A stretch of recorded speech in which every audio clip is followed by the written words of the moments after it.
Let's go back now to one of our top stories that we are tracking for you as violence in Soweto escalated today in what's believed to be the ongoing feud between taxi associations and e-hailing drivers. Some of the affected families who refuse to be identified speak now live to SABC News Senior reporter Chriselda Lewis. Let's listen in. Well, Unati, as the situation still remains volatile here in Soweto, we still have that ongoing meeting between the MEC of Roads and Transport and a number of stakeholders, including the e-hailing services as well as the taxi industry and the Maponya Mall. You'd know that following an earlier meeting that was held between the MEC and some stakeholders, after the MEC had come out of that meeting, it then became known that, in fact, the people that she had had a discussion with were not members of the community that represent the aggrieved families, that represent the aggrieved community of Pimville, who've told us about how they live in fear, every night when some of the residents in the area have to take e-hailing services, whether they want to go shopping, whether they have to move from work at night to their respective areas. You would know that the Maponya Mall has been shut since this morning, and the community was saying that they were expecting it to remain the same if their demands are not met. Amongst the demands they're calling for is for the taxis to be completely removed from the Maponya Mall and for there to be a 7-day mourning period, because you would know that one of the e-hailing drivers was killed in yesterday's violence. So I'm not going to give too much details, Onati, about who I am speaking to this afternoon, but I will simply say that it's some of the affected families. I will not give any names. I will not give any details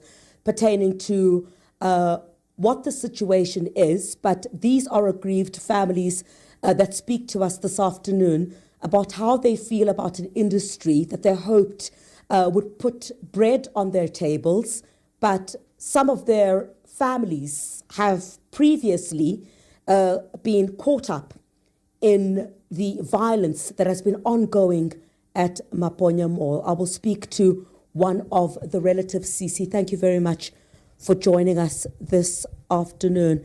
How does it make you feel as families that we've seen this escalation in violence at Maponya Mall? You not only have relatives that are working in this industry, but they came into this industry to put food on the table. Thank you so much. We are living in fear as communities or family members because in this life or current situation, there are number of unemployment. You try to put bread for a community or kids to survive. Then someone or other people decide to take lives or to take their bread.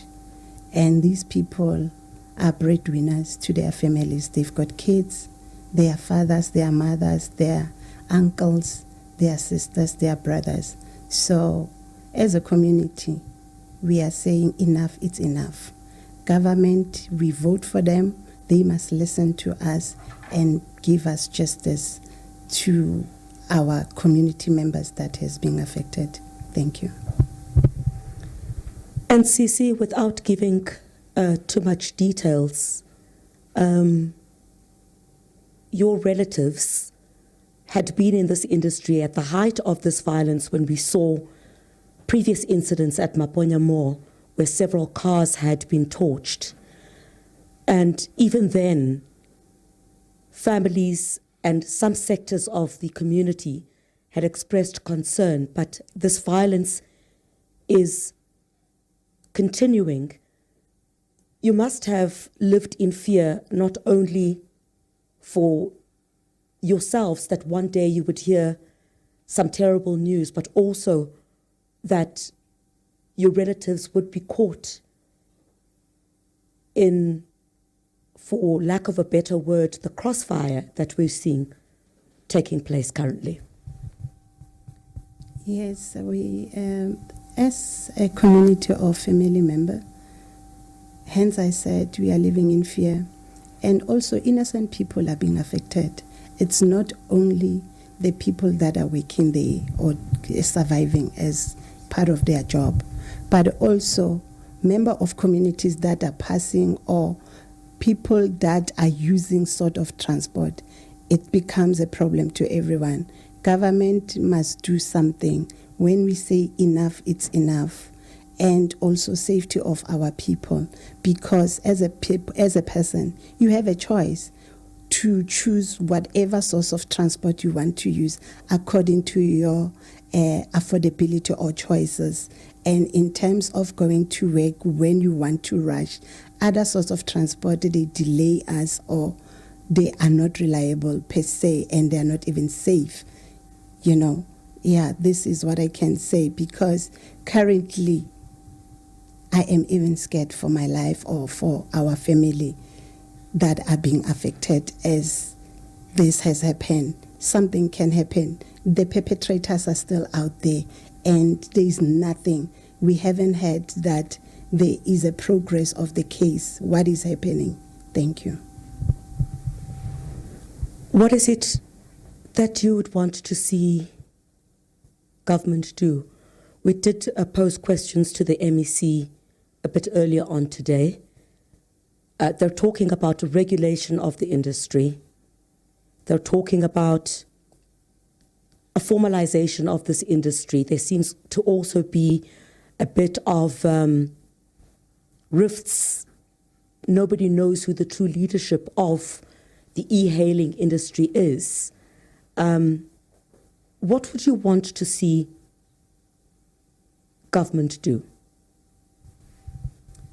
Yes, government must legalize the e-hailing and give them the license so that they can also operate freely, just like any other ones. And they must also get access to everywhere where they need to make business, just like any other industries. Why are they restricting them?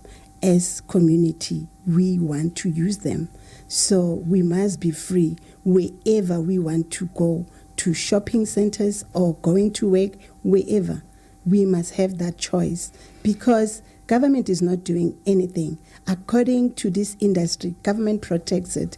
It looks like they are even scared themselves to deal with this other industry. But with other industries, it's easy to call it off or to do whatever that they want to do. So as communities, we also want to support the e-hailing because it's our choice. Thank you.